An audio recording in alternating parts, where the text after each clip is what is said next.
section on page Dalet, which is the summation, the conclusion of the Maimon Vayichem Shom Yisrael. Can I ask a question? Yeah, let me just introduce where we're up to. Again, probably for a fifth time, we are talking about the special aspect in Kalim, that in a very important sense, they are really superior to Ohrot, in that Ohrot have the element of tzimtzum. Although they're connected to the source and they're representing the source through a tzimtzum manner, in an oil manner, whereas the kelim are representing the source as it is in the original.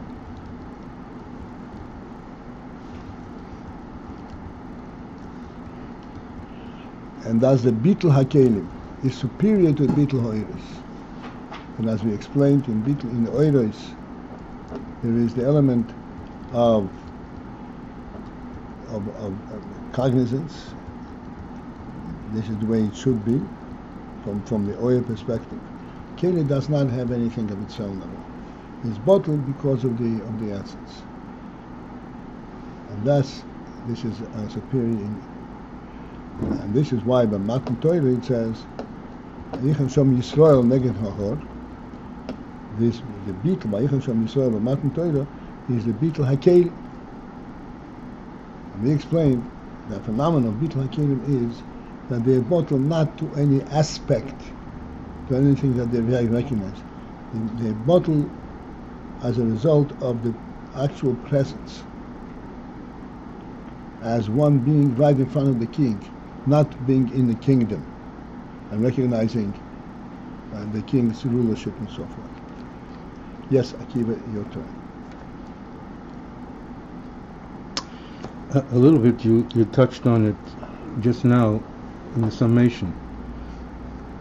What is the greater context in which the Rebbe Rashav says Kalim have an advantage over Ohrot? What is the Rebbe Rashav explaining to us concerning the greater bittul of Kalim over the bittul of Ohrot? What is each bittul? What is the connection of they stood as one man with one heart against the mountain to the previous topic of bittul? Okay, let's start from the last. Vayichem Shom Yisrael, there was like one man, is implying two things. That there is an individual identification. And that's why we say the phenomena, they were together as one man, is taking all the individual identifications and identifying them as one.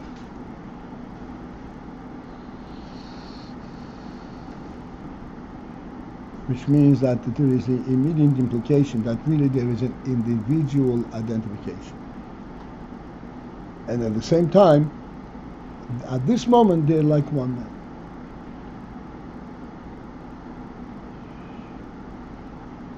We say kulam ki ish echad, all as one man. A man is not nothing. A man is a presence. And they were all men, and all as one man.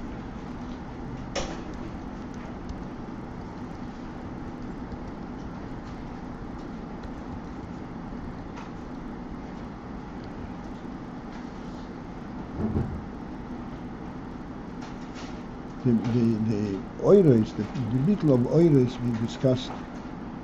Can I ask? Yes, go ahead. This means the individuality was bittul to the union of all the men together.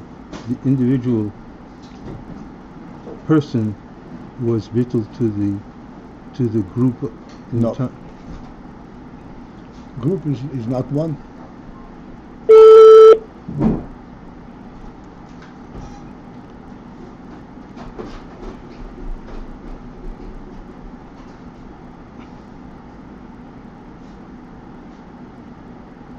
They were bittul to Hashem? That was... Yes. Bittul to Hashem. And therefore what occurred? Being bittul to Hashem. Each one was a man, as you said, individual. What occurred with this bittul to Hashem? To each one being separate?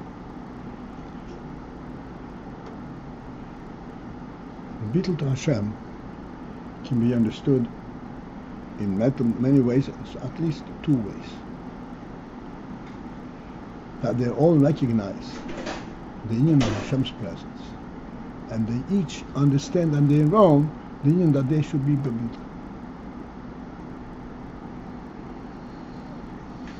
This is many bittels, not one. Then there's another aspect of bittul. Bittul to Hashem from the perspective of Hashem's presence, not because each one understands on their own that this is the time to be bittul.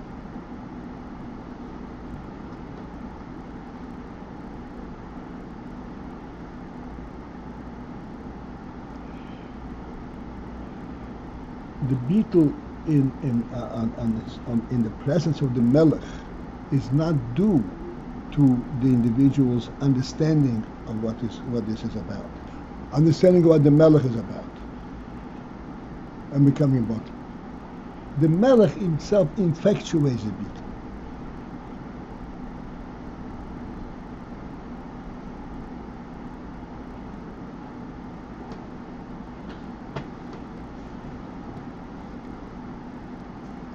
And this creates one man rather than many men who are bittul? This does not create anything. This eliminates the necessity for each one to be bittul individually.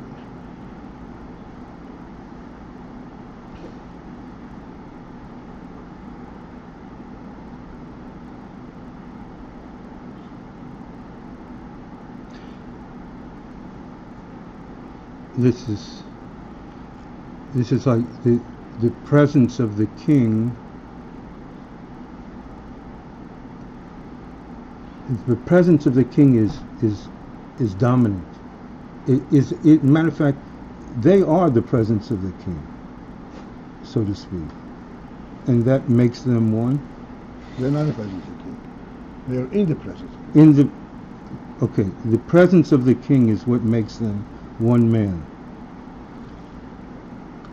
Right. What is it about this presence that makes him one man? Is because he is their creator of each one? No, there's no because. That presence eliminates all other existence.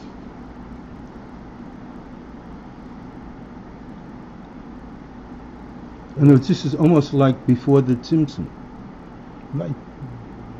We're saying that bittul HaKelim is like before the tzimtzum. Is it like the sun shining the day when the sun is there is no choisha?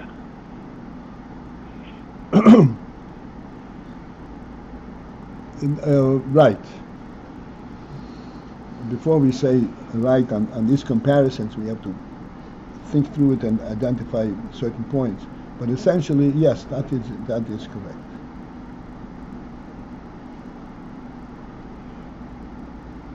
When the sun is there, we've discussed it many times, the light, the fact that the sun illuminates, is not due to the light that it emanates. It is due to its very presence.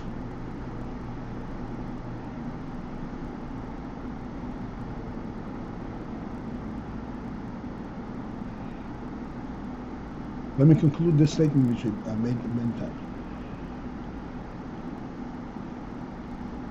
How is its presence make everything illuminated?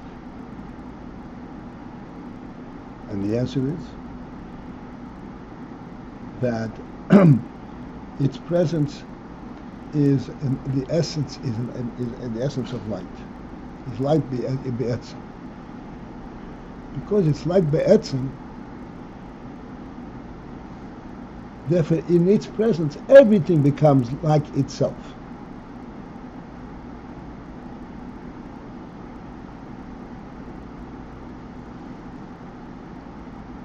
It doesn't need to actively illuminate.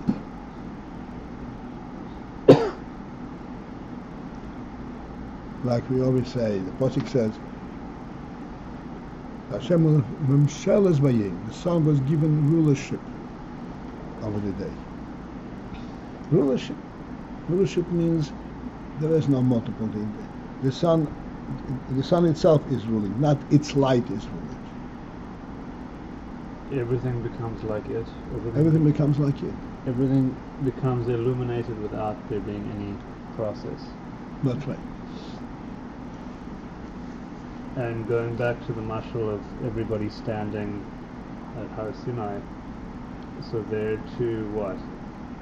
Kulam, everybody is just... On Har Sinai, they all recognize the godly presence, not the godliness, and their desire to be the actual presence, the godly presence, and that they were ki sechel. And that means their own. That means their own individual existence was eliminated or subsumed into one presence. No. They were only individuals. Otherwise, it would be no kulam. Kulam ki sechel.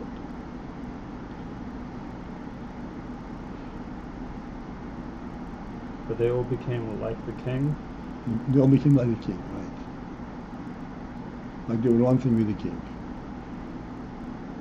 Is it to say kind of one body? No. No. One thing with him. Okay. So it's like before the tzimtzum, but it's after the tzimtzum, both at once. Right. It's like the Indian from before the tzimtzum surfacing after the tzimtzum. This is why we say that kelim are rooted in the rishima. What is rishima? Rishima is a ration, a trace of what was before the tzimtzum. But it is that trace, ration. It's not a reproduction of it. And it's not a situation of Ohrot because it was not the light of godliness, it was kind of him himself. That's right. That's why at that moment they said, Nasa v'nishma. If it were so light, let me know what you want from me, and I'll do it.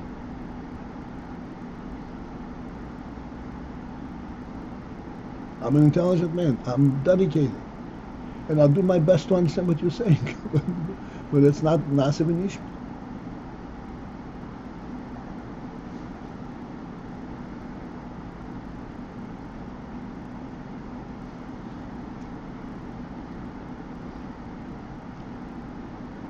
All right. Okay, so again, you want to? You have another question? No, I want to. I want to reintroduce the first question. I don't know if it's worth our time, but what is the greater context in which the Rebbe Rashab says Kalim have an advantage over Ohrot?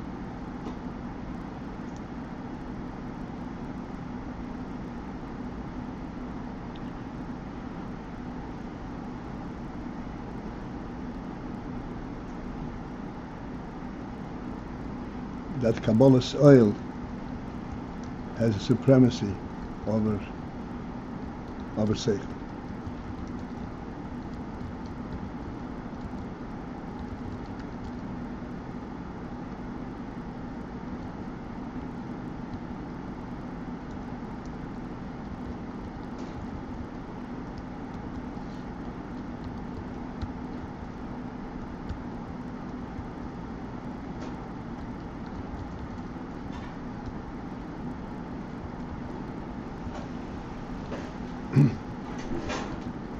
Okay, fourth line from the beginning of this middle section.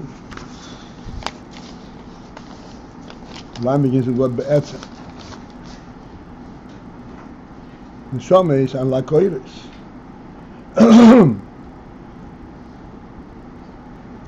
Be-etzem masim eshema.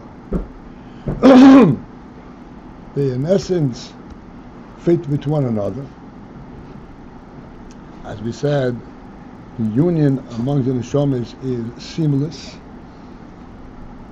There is not the statement, this is me, this is you. But I join you, I cooperate with you. That's seamless. By yischalkus, and the distinction element, hu mitzad hakelim. This is due to the kelim. Mitzad hakelim, there is a clear distinction. This is this person, this is, and this is this person. Ma sheb'matan Torah hayu kulam ki ish echad.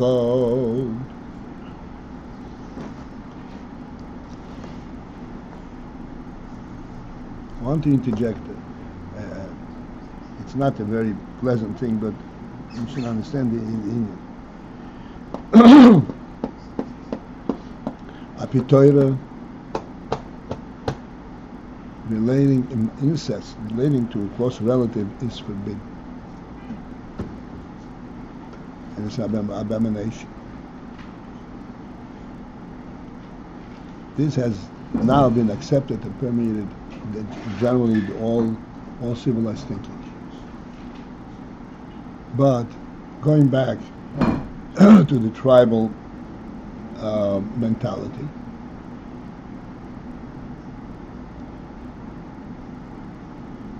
the opposite was the view.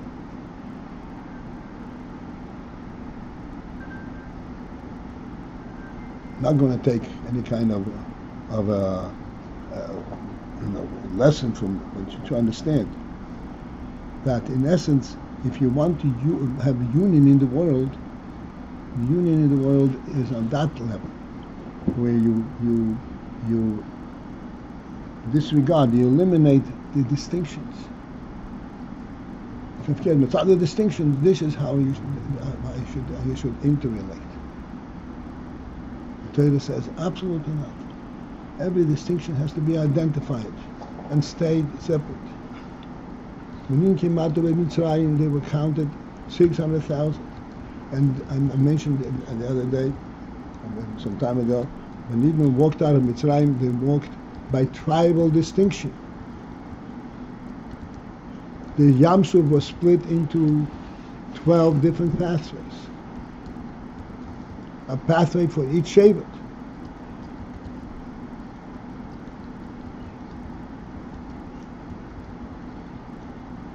This is the distinction, this is the kelim. And at the same time, you were Yichon Shom Yisrael Neged Ha'am. So this beetle, Yisrael, the kelim is a completely different beetle. It doesn't nullify their individuality at all.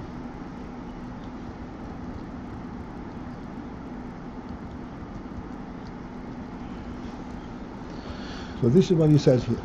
The division is Mitzad HaKelim. Mitzad Inshomis, there is no divisions. Separation. Ma sheb'matan Torah. And the fact that Matan Torah hoi kulam ki ish echad, they were all as one man.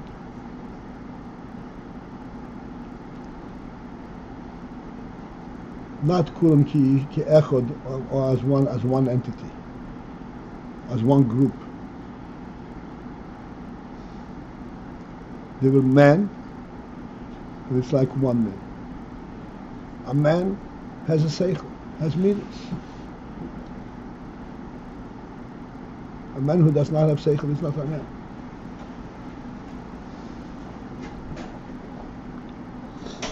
And yet, with their sechel, they were ki shechel.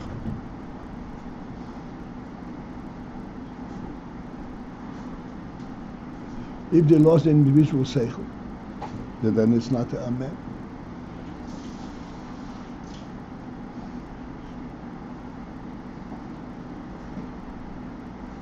And when they say They said Nase v'nishma. Every individual said it. It was not one speaking for all. And they try to make an emphasis. The entire nation answered. It's interesting. On the one hand, completely battle. On the other hand, each one speaks. Speaking is kind of a yesh element. The presence. Yeah. And human presence. Usually, you can even say in English, they were all of one mind. They united in thought. Nobody says, but here, each is making a statement. If they were nullified, they had no thought. They had a thought. The fact that Matan Torah they were all as one man, this is the principle of Bitul HaKelim. Again, Bitul HaKelim does not mean the nullification of the Kelim. It means a Bitul coming from the Kelim.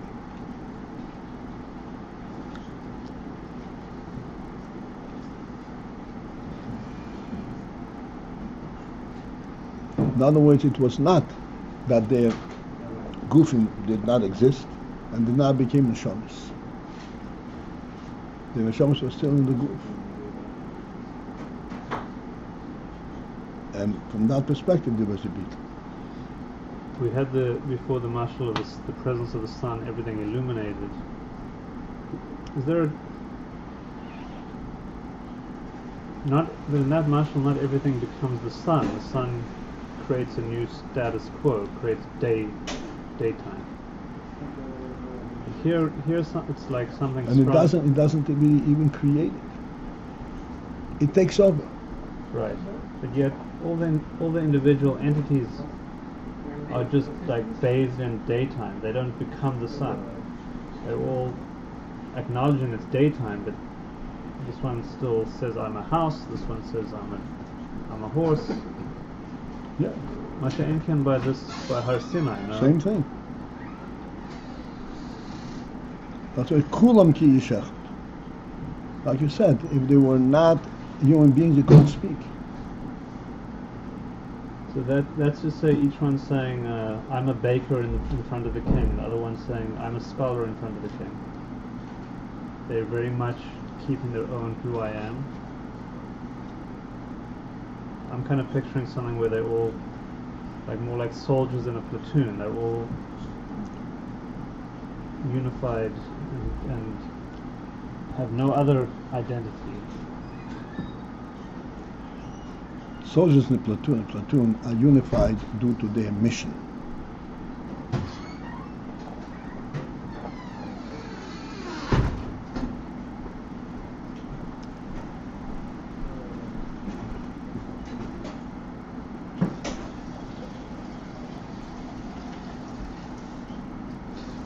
No, so they were not. It was not in the shamas that were unified. It was the sechel that was unified. That are the sechel of each one was expressed the same.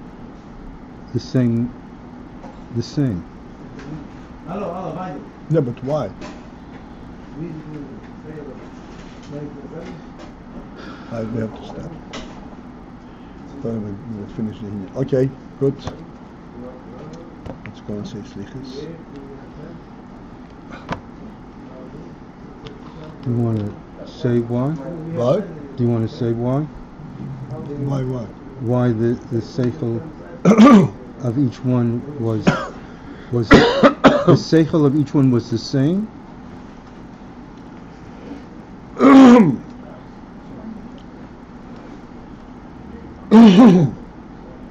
If it's not for now, we'll just...